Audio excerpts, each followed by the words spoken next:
ये इंटरव्यू सिर्फ तालीमी और मालूमाती मकसद के लिए पेश किया गया है। मीडिया स्टार वर्ल्ड किसी भी हिंसा, नफरत या तासुब की हिमायत नहीं करता।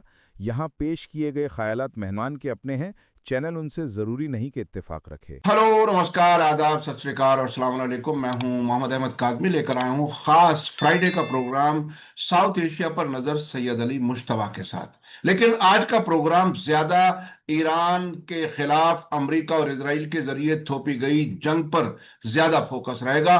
उसके साउथ एशिया की पर असरात, मोदी जी की इजराइल विजिट, उसका भी क्या कोई इससे लिंक है, वो भी हम डिस्कस करेंगे। इसके अलावा कुछ पाकिस्तान, नेपाल से भी कुछ खबरें हैं। पाकिस्तान और अफगानिस्तान को जंग में क्यों उलझाया गया, उस पर भी बात करेंगे। कई बहुत अहम सवाल हैं जो कभी कभी ऐसा लगता है कि हम शायद कल तक कुछ गलत समझ रहे थे, आज हम कुछ नई चीज सीखेंगे। आज का ये प्रोग्राम काफी अहम होने वाला है, आखिर तक जरूर देखिएगा। सैयद अली मुश्तबा साहब चेन्नई में रहते हैं, सीनियर जर्नलिस्ट हैं, साउथ एशिया पर खास नजर रखते हैं और आज वो बहुत कुछ बताने वाले हैं। बहुत कुछ ईरान जंग और इसका इस क्षेत्र से, हमारे साउथ एशिया के क्षेत्र से ताल्लुक क्या कुछ है, आने वाले वक्त में क्या होने वाला है। हम बिल्कुल इमीडिएट पड़ोसी हैं उस इलाके के जहां जंग हो रही है, हम पर क्या असर होगा। सैयद अली मुश्तबा साहब, वेलकम है आपका मीडिया स्टार वर्ल्ड को। आपने वक्त दिया, बहुत बहुत शुक्रिया। क्या कुछ है, हम जरूर ईरान जंग पर हम बात करेंगे। ईरान की जंग का इस इलाके पर क्या असर होगा, उस पर हम बात करेंगे। मेरे ख्याल से सबसे पहले उसी से मुताल्लिक जो एक खास चीज है, उस पर हम बात कर लेते हैं, फिर हम नेपाल वगैरह पे आएंगे। पाकिस्तान और अफगानिस्तान को क्यों उलझाया गया, कहां से क्या हुआ, अब तक हम क्या समझ रहे थे, क्या अटकलें थी, पहले हम उस पर बात कर लेते हैं। मैं समझता हूं वो इसी से कनेक्ट करेगा चीजों को। जी जी। काजमी साहब, बहुत बहुत शुक्रिया। मेरे सामाइन को मेरा आदाब, सत श्री अकाल और सलाम वालेकुम। आज हम लोग अपनी चर्चा का आगाज जो है वहीं से शुरू करते हैं जहां हम लोगों ने लास्ट प्रोग्राम में अपने आप को छोड़ा था। और वो हम लोगों ने अटकलियां लगाई थी कि हमारे प्रधानमंत्री श्री नरेंद्र मोदी इजराइल क्यों गए थे और उसके बाद वहां से क्या हासिल हुआ और क्या उनका मंशा था और क्या था। तो अब उसके बाद जो है हमें एक हफ्ते गुजर गए हैं, अब बहुत सारी चीजें और बहुत सारी तस्वीर जो है वो साफ हो गई है। और हमारे प्रधानमंत्री का जो मंशा था वो दो ही था। एक तो उन्हें बुलाया गया था, वो खुद नहीं गए थे। और ये बात जो है समझ में आई कि इजराइल ने उनको बुलाया था और पार्लियामेंट में उन्होंने भाषण दिया था और उन्होंने वाजे तौर पे कह दिया था कि हम इजराइल के साथ हैं। तो इसका मतलब है कि वो ईरान के साथ नहीं है। और उनका जब कहना था, भले ही कुछ जनता यहाँ हिंदुस्तान की वो मतलब ईरान के साथ हो या ईरान से अपनी सहानुभूति मतलब बता रही हो, लेकिन प्रधानमंत्री की कोई सहानुभूति नहीं है ईरान के साथ। ये मैं आपको वाजे कर देता हूँ, क्योंकि उन्होंने भरे पार्लियामेंट में पूरे दुनिया के सामने इकरार किया है कि हिंदुस्तान जो है वो मतलब इसराइल के साथ है।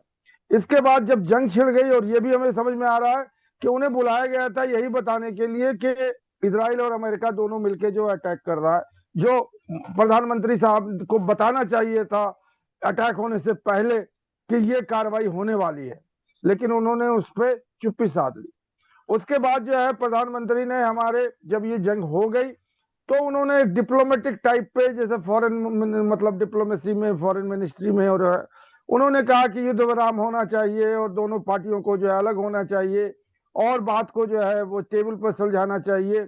इस तरह की बड़ी मतलब कहने का मतलब है कि एक लीपा पोती वाली स्टेटमेंट उन्होंने दे दी।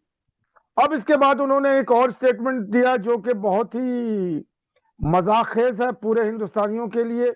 उन्होंने ये ऐलान किया है, नरेंद्र मोदी ने, कि इंडिया इज अवर मदरलैंड, जिसके लिए हम हमारे पुराने जो बंकिम चटर्जी हैं उन्होंने कहा वंदे मातरम। और वही वंदे मातरम का भी झगड़ा हुआ और दिल्ली में जो है वो शर्ट उतार के जो है कांग्रेसियों ने जो है एजाज किया। अब मोदी जी ने अनाउंस किया है कि Israel is our fatherland, Israel is our fatherland. अब क्या हिंदुस्तान अपने बाप को मोदी के सहारे आइडेंटिफाई करेगा? हमने तो आज से, जब से जन्म लिया है, मदरलैंड ही जानते हैं, हम तो नहीं जानते कि कौन फादरलैंड है इंडिया का। मोदी साहब ने अनाउंस किया है कि इजराइल इज द फादरलैंड। अब इस पे एक बात छिड़ गई है हिंदुस्तान में, क्या मोदी साहब जो है डिसाइड करेंगे कि हिंदुस्तान का फादर कौन है?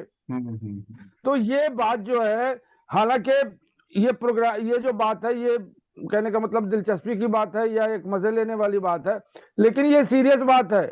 ये एक सीरियस बात है। क्या एक प्रधानमंत्री देश के फादर को आइडेंटिफाई करेगा? हम लोग तो महात्मा गांधी को फादर ऑफ द नेशन बोलते हैं। मोदी साहब ने कहा कि नहीं साहब, इजराइल फादरलैंड है। तो हम ये अपने सामाइन को मतलब बताना चाहते हैं कि इजराइल और हिंदुस्तान की जो जो जो गमागमी है और जो मतलब उनकी वो है, वो कहां तक पहुंच गई है। तो अब हम इस खबर को यहीं तक, हिंदुस्तान का जो मौक़िफ़ है उसके ऊपर। दूसरी बात है, एक तरफ से इंडियन मीडिया ये भी कह रही है, इंडियन मीडिया का मैंने देखा कि मोदी साहब की वाहवाही कर रही है कि मोदी साहब जो हैं उन्होंने हिंदुस्तान को बचा लिया जंग के अंदर जाने मैं से। आगे आगे और सुनिए, आगे बढ़ने से पहले मुस्तफा साहब, मैं यहाँ तक जो आपने बातें बताई इस पर मैं थोड़ा सा जानना चाहता हूँ। आपने बताया कि मोदी जो है, मोदी की हमदर्दी ईरान के साथ नहीं है, सहानुभूति ईरान के साथ नहीं है। उन्होंने अब तक आयतुल्लाह खामेनेई की शहादत पर भी कोई बयान नहीं दिया। ये जो 48 घंटे पहले इजराइल से वापस होकर के आए थे, क्या आपको लगता है कि नेतन्याहू ने ये भी शेयर किया होगा मोदी जी के साथ कि हम इस बार आयतुल्लाह खामेनेई को टारगेट करने वाले हैं? क्या ये खामोशी वो इशारा कर रही है? क्या कुछ है? क्योंकि थोड़ा सा क्लैरिटी और होनी चाहिए, क्योंकि लोग बहुत बेचैन है, बहुत बेचैन है। भारत में भी बहुत जगहों पर शोक मनाया जा रहा है, जल से जुलूस किए जा रहे हैं आयतुल्लाह खामेनेई को याद करते हुए। क्या है मोदी जी, क्या उस गुनाह तक में भी शामिल हैं क्या? जी बिल्कुल शामिल है, इसलिए कि उनकी जो चुप्पी है इस सारी बातों पे, वो ये निशानदेही कह रही है कि उनको ये ब्रीफ किया गया होगा इजराइल के अंदर कि जंग जो है इस मिनट, इस घंटे, इस दिन वो शुरू होने वाली है।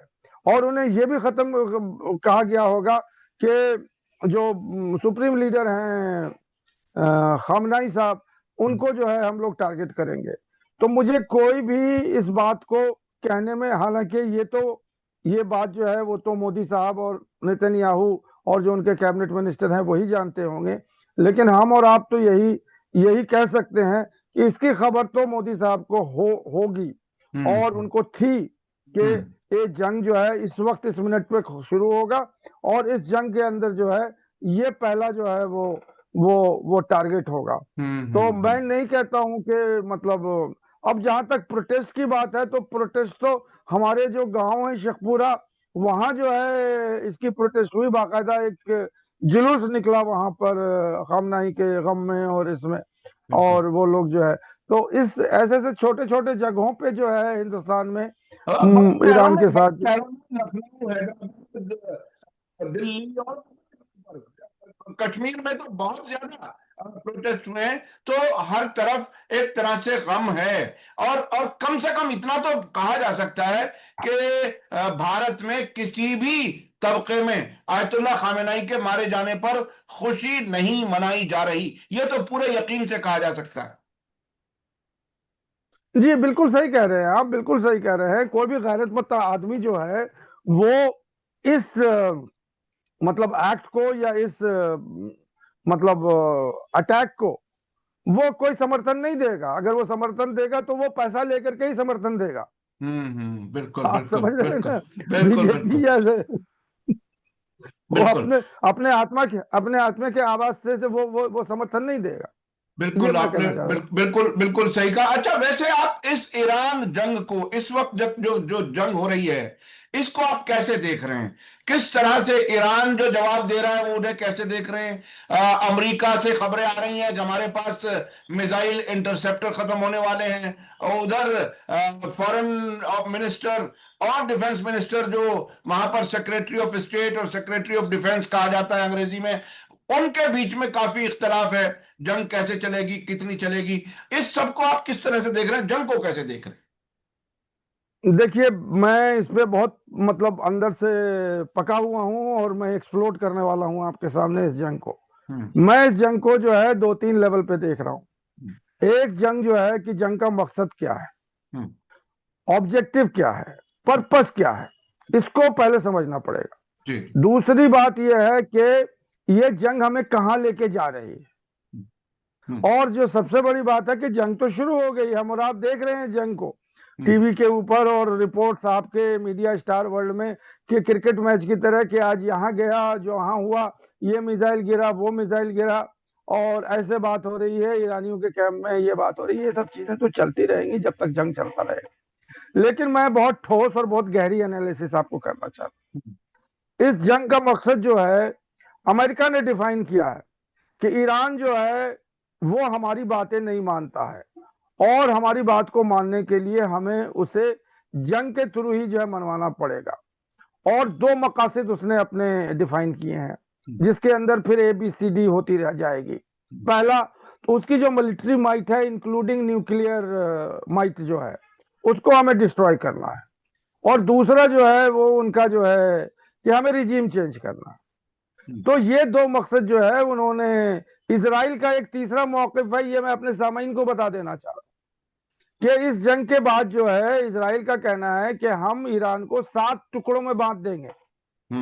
रीजनल, मतलब जैसे कि बहरीन और कुवैत और कतर और फलाना ढमकाना जो भी कुछ है, उसी तरह से ईरान 7 खत्ते में बढ़ जाएगा और वहां एक पपेट रिजीम को हम बैठा देंगे।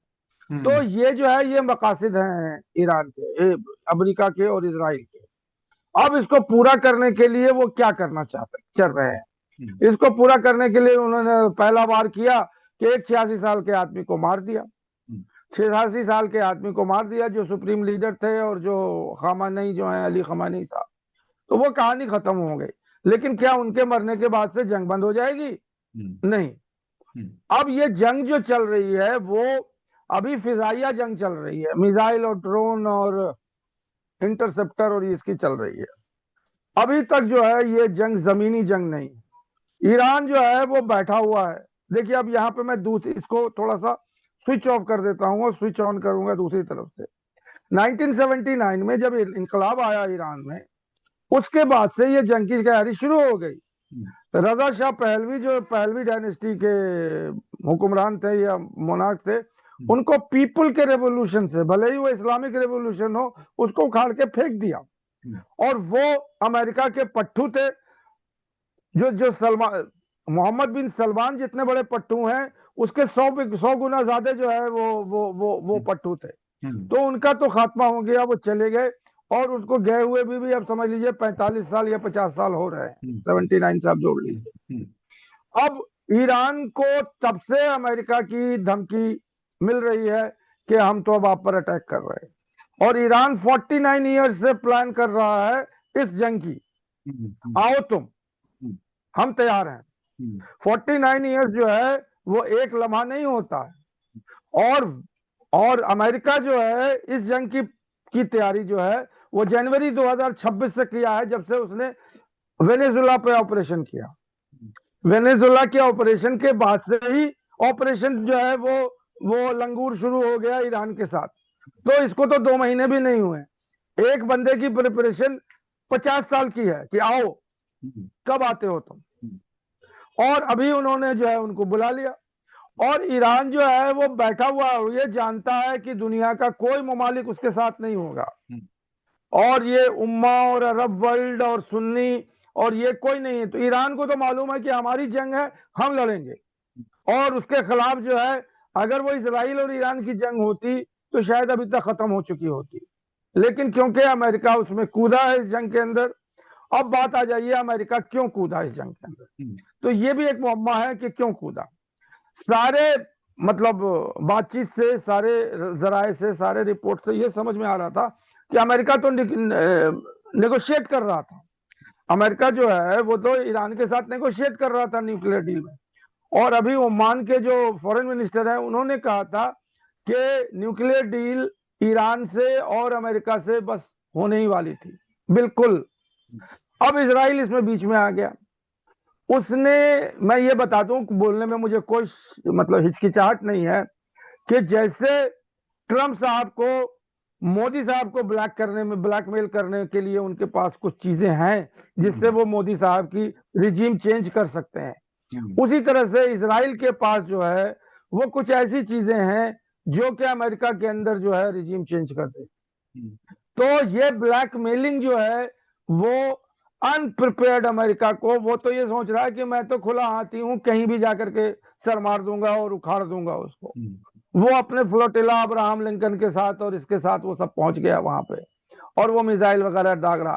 तो ये मैं बता दूं, अब लोग बहुत से कह रहे हैं कि एप्स्टीन फाइल से दुनिया का जो है ध्यान हटाने के लिए अमेरिका जो है वो, मेरा कहना है कि एप्स्टीन फाइल जो है वो तो एक इंटरटेनमेंट है और ये इंटरटेनमेंट दुनिया मतलब देख रही है, मजे ले रही है। इससे क्या कोई रिजीम चेंज हो जाएगा?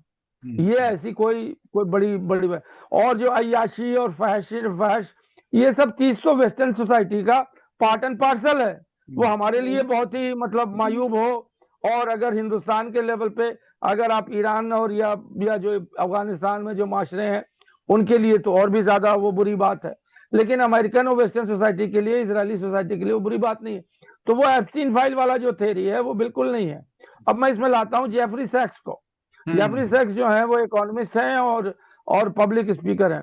उन्होंने कहा कि मकसद जंग का सिर्फ एक है, वो ये है कि अमेरिका अपनी सुपरमेसी, अपनी हेजेमनी, अपनी कॉलोनियलिज्म और अपनी माइट इज राइट जो उसने वेनेजुएला में किया, वही चीज वो ईरान में करना चाहता है। और उसको अपने ताकत पे इतना घमंड है कि वो ये समझता है कि मैं जो चाहूंगा कर लूंगा। और हमारे इकबाल साहब ने, अल्लामा इकबाल ने तो कह दिया है कि देखना है जोर कितना बाजुए कातिल में है। भाई एक ही लाइन में मैं, ईरान तो इसी पे बैठा हुआ है कि देखना है जोर कितना बाजुए कातिल में है। अब मैं दूसरी ये बात इस पे आ रहा हूं कि भले ही उसके पहला मकसद जो है कि उसको मिलिट्रली जो है वो चोक कर दे, या मिलिट्री ईरान की ताकत को वो खत्म कर दे या रिड्यूस कर दे और बहुत हद तक जो है डिस्ट्रॉय कर दे। हो सकता है कि न्यूक्लियर जो फैसिलिटी है वो भी उस पर भी कुछ अटैक कर दे।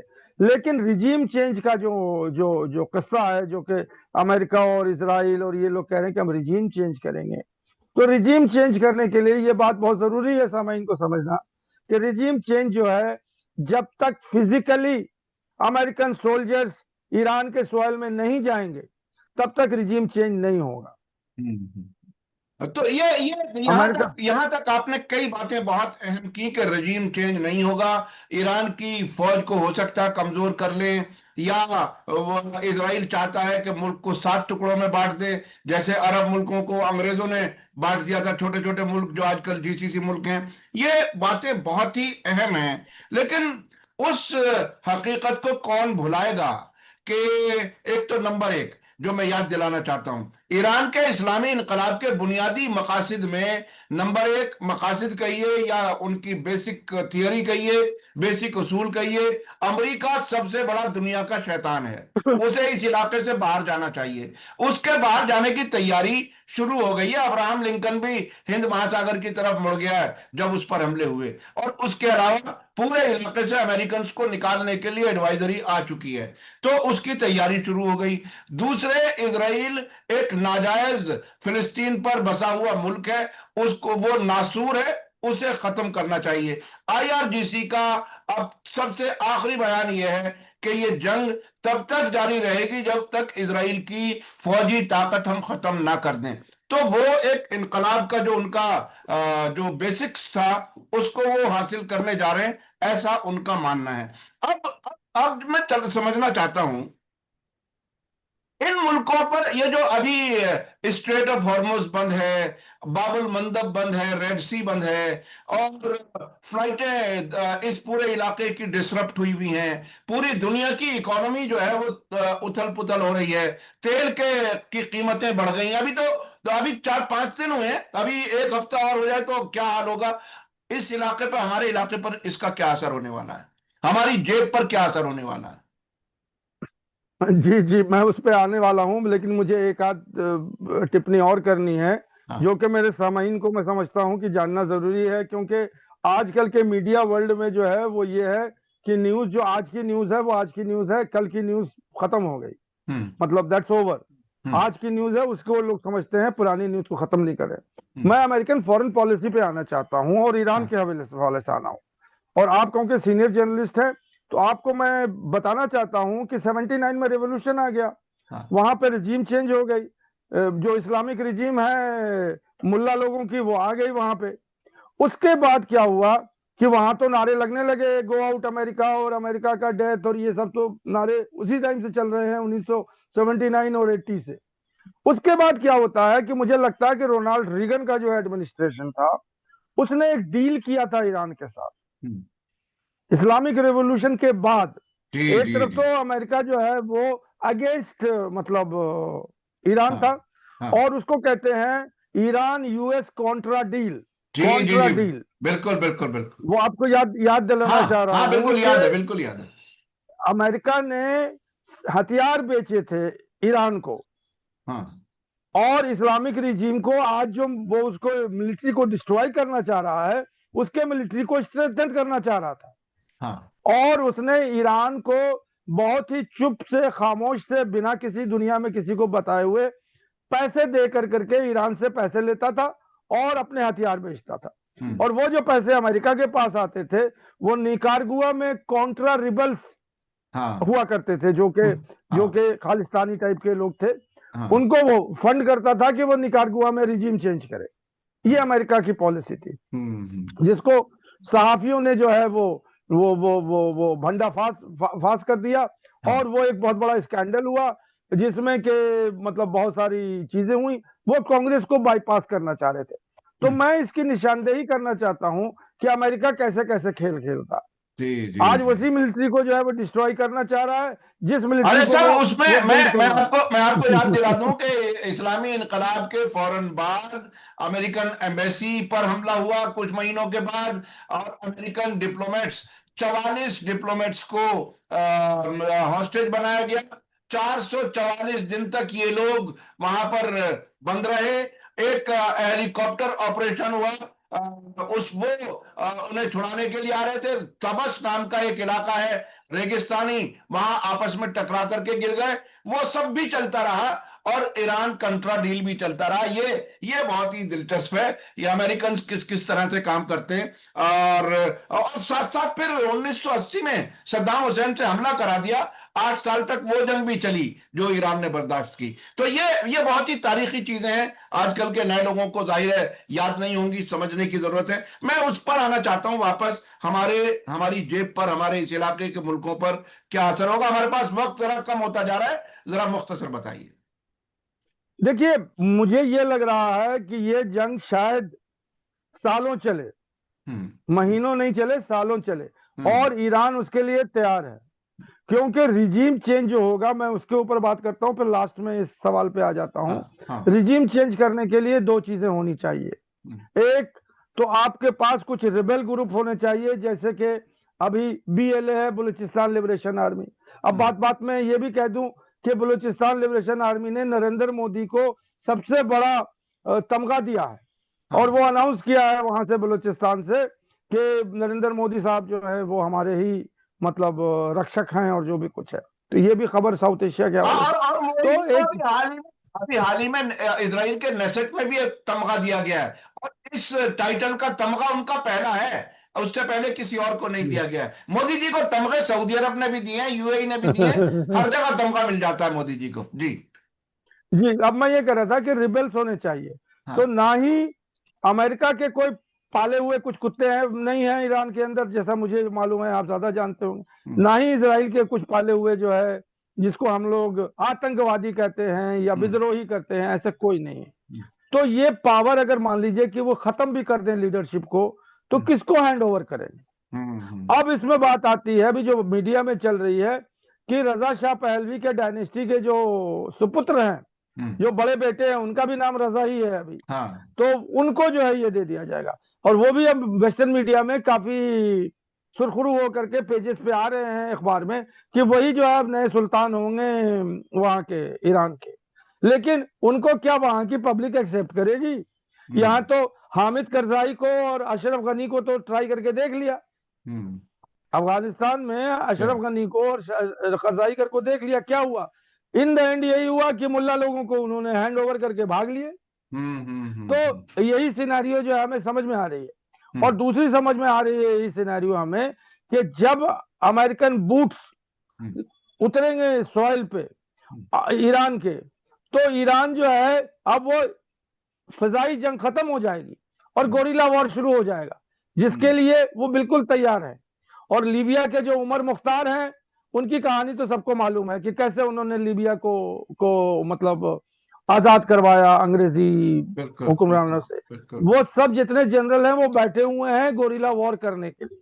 और गोरिल्ला वॉर जब को अगर हमको समझना है तो आप खालिस्तान को समझिए, आप प्रचंड को समझिए, आप उधर क्या कहते हैं प्रभाकरन को समझिए, और अभी जो चल रहा है वहां पाकिस्तान में BLA और खैबर पख्तूनख्वा में TTP, इसको समझिए। जब इसको आप समझेंगे तो ये जो जंग है गोरिल्ला वॉर की, वो एक दिन में खत्म नहीं होगी। और जब गोरिल्ला वॉर शुरू होगी तो बहुत सारे एंटी अमेरिकन फोर्सेस जो हैं, चाइना, रशिया, नॉर्थ कोरिया, वो ईरान को खड़ा करेंगे कि ये डिफीट नहीं खाए। ये ईरान को जितवाने के लिए नहीं करेंगे, बल्कि यूक्रेन की तरह, जैसे यूक्रेन को अमेरिका पैसे दे करके, आपको याद होगा जेलेंस्की जब गए थे व्हाइट हाउस में, उन्होंने ट्रंप ने कहा था जेलेंस्की को कि 1 घंटे में तुम जो है डिफीट खा जाओगे, रशिया तुमको ले लेगा। तो जेलेंस्की ने जवाब दिया, सर 1 घंटा तो बहुत दूर है, हम तो आधे घंटे में खत्म हो जाएंगे। तो यही कहानी यहाँ पे भी शुरू होने वाली है। लेकिन ईरान ने अपने आप को बहुत मजबूत किया है, और वो 1 घंटे, 1 दिन, 1 साल में जाने वाला नहीं है।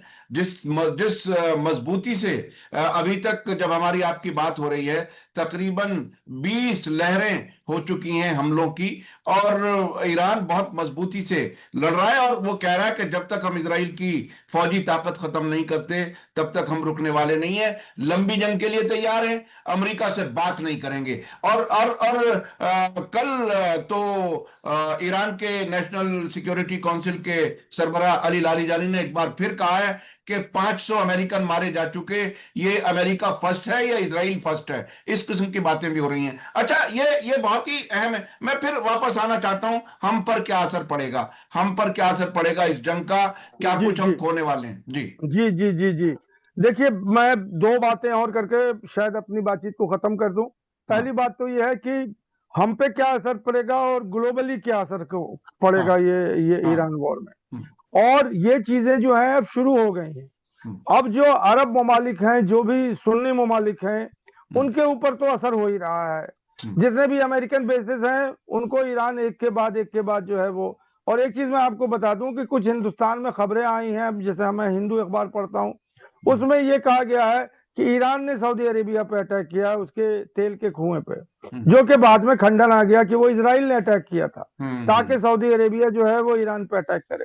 तो इस तरह की खबरें इवन हिंदू जो है वो रॉन्ग रिपोर्टिंग कर रहा है, ये मैं आपको बता रहा हूँ। नहीं, टकर कार्लसन ने वो खबर ब्रेक की थी जिसमें बताया गया था कि सऊदी अरब और कतर ने मोसाद के एजेंटों को पकड़ा है जो वहां पर आतंकी हमले करने वाले थे। ईरान ने ओमान पर हमले से इनकार किया है, ईरान ने सऊदी अरब के रिफाइनरी पर हमले से इनकार किया है, और मुझे तो इसका यकीन है कि जो अमेरिकन एम्बेसियों पर सऊदी अरब और कुवैत में हमले हुए हैं उसके बारे में भी इसी किस्म की खबर आएगी, क्योंकि डिप्लोमेटिक मिशंस को इम्यूनिटी होती है, किसी भी जंग में किसी भी एम्बेसी को अटैक नहीं किया जा सकता। उस किस्म की खबरें सामने आ रही हैं। जी, आप अपनी बात जरा जल्दी जी देखिए, मैं ये कह रहा था कि ये जो चीजें हैं, इसका डायरेक्ट असर तो तेल पे पड़ेगा। और दुनिया जो है वो ऑयल इकोनॉमी से ही चलती है। वो ऑयल इकोनॉमी अगर चोक हो जाती है, और इसका सबसे बड़ा असर जो है, जो सो कॉल्ड सुन्नी ममालिक जो हैं, जो कतर है, ओमान है, ये हैं, वो हैं, उन सब पे पड़ेगा। और वो फिर जाकर के अपने आका से कहेंगे कि जंग बंद कीजिए, either you are with us or you are with them. ये तो बिल्कुल लाइन ड्रॉ होने वाली बात है। अब उनके पास 2 ही विकल्प है, ये जो मतलब सऊदी अरेबिया और कतर और ओमान और ये गल्फ यूनियन और ये सब कि या तो वो अमेरिका का साथ दें, और वो साथ इसी वक्त पे देंगे कि अमेरिका से वो गारंटी मांगेंगे कि हमें प्रोटेक्शन दीजिए। अरे साहब, हमें प्रोटेक्शन, प्रोटेक्शन दीजिए। आप प्रोटेक्शन की बात कर रहे हैं। ताजा खबर यह है कि इन अरब मुल्कों ने अ, ईरान के आने वाले हमलों को रोकने के लिए इंटरसेप्टर मिसाइल मांगी, तो उसने मना कर दिया, हमारे पास नहीं है, हिफाजत करो। और भागने की तैयारी है अमेरिका। अब वहां टिकने वाला नजर नहीं आ रहा है, उनके पास हथियारों की कमी है।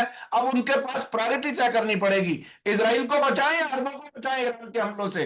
तो जाहिर है वो इजराइल को देंगे, और वो भी एक आध हफ्ते में, एक दो हफ्ते में उनके पास इंटरसेप्टर्स खत्म होने वाले हैं। और इजराइल, अमेरिका के डिफेंस मिनिस्टर ने बताया कि हम महीने में बनाते हैं 5-6 मिसाइल, और ईरान में बनते हैं सैकड़ों।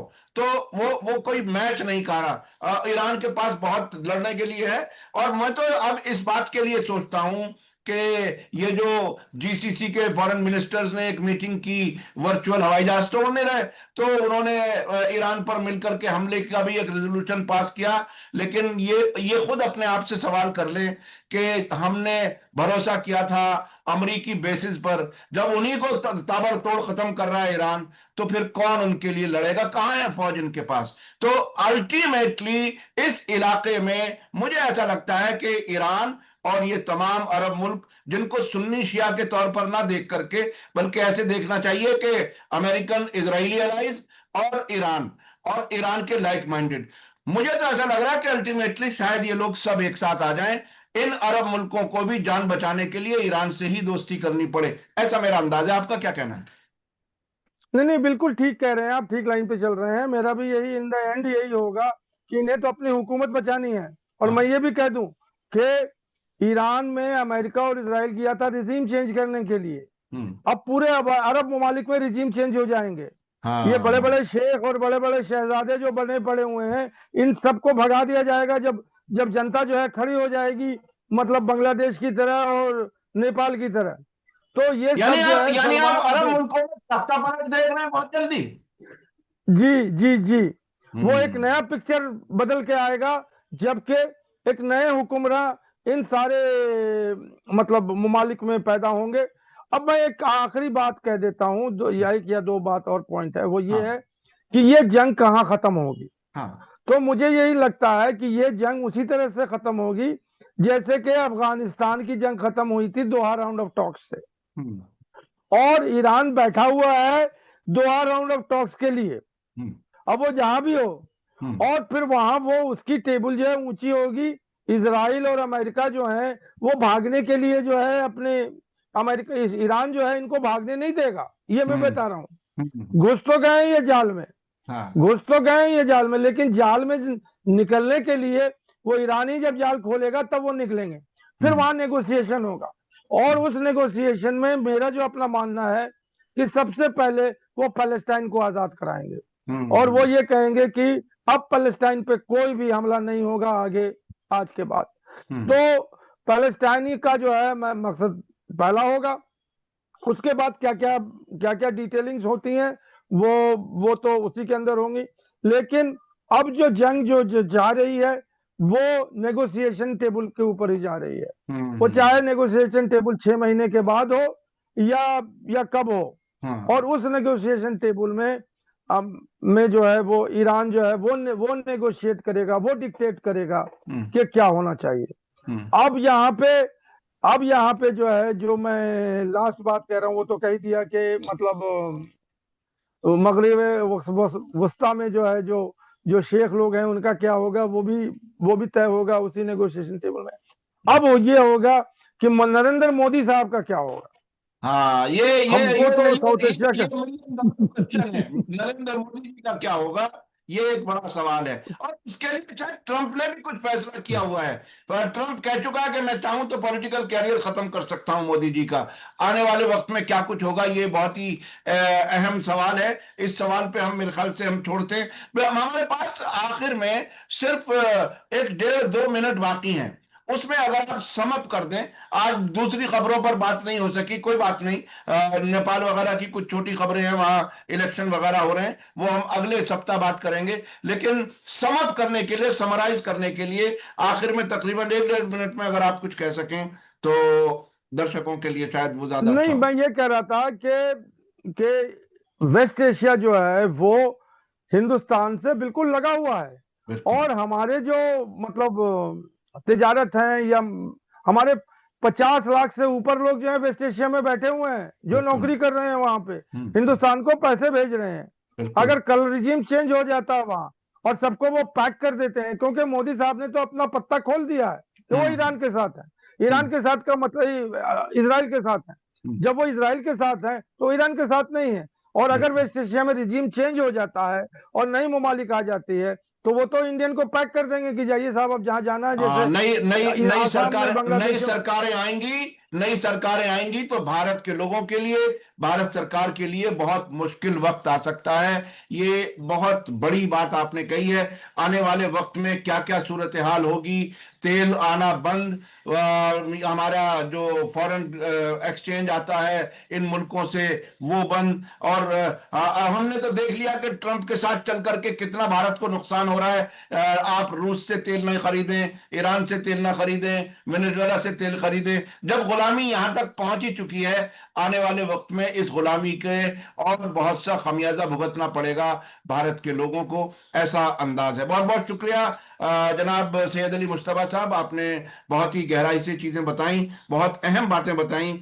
अरबों की सरकारें गिर सकती हैं और ईरान को 7 टुकड़ों में तोड़ने की कोशिश कर रहा है इजराइल, कोशिश, लेकिन ईरान ने साफ कह दिया है कि इस बार इजराइल की फौजी ताकत खत्म किए बगैर हम जंग को रोकने वाले नहीं हैं। आने वाले वक्त में क्या कुछ होगा हम आपको बताने की कोशिश करते रहेंगे। आज का वीडियो आपको कैसा लगा कमेंट्स में जरूर लिखें। इसी के साथ मुझे दीजिए इजाजत। धन्यवाद, शुक्रिया। जय भारत, जय हिंद। हमारे चैनल मीडिया स्टार वर्ल्ड को सब्सक्राइब कीजिए और बेल आइकॉन दबाइए ताकि हमारी हर नई वीडियो का नोटिफिकेशन आपको सीधे मिलता रहे। अगर आपको हमारी खबरें पसंद आती हैं तो उन्हें अपने व्हाट्सएप, इंस्टाग्राम, फेसबुक और ट्विटर अकाउंट्स पर शेयर करना ना भूलिए ताकि और लोग भी हकीकत से वाकिफ हो सकें।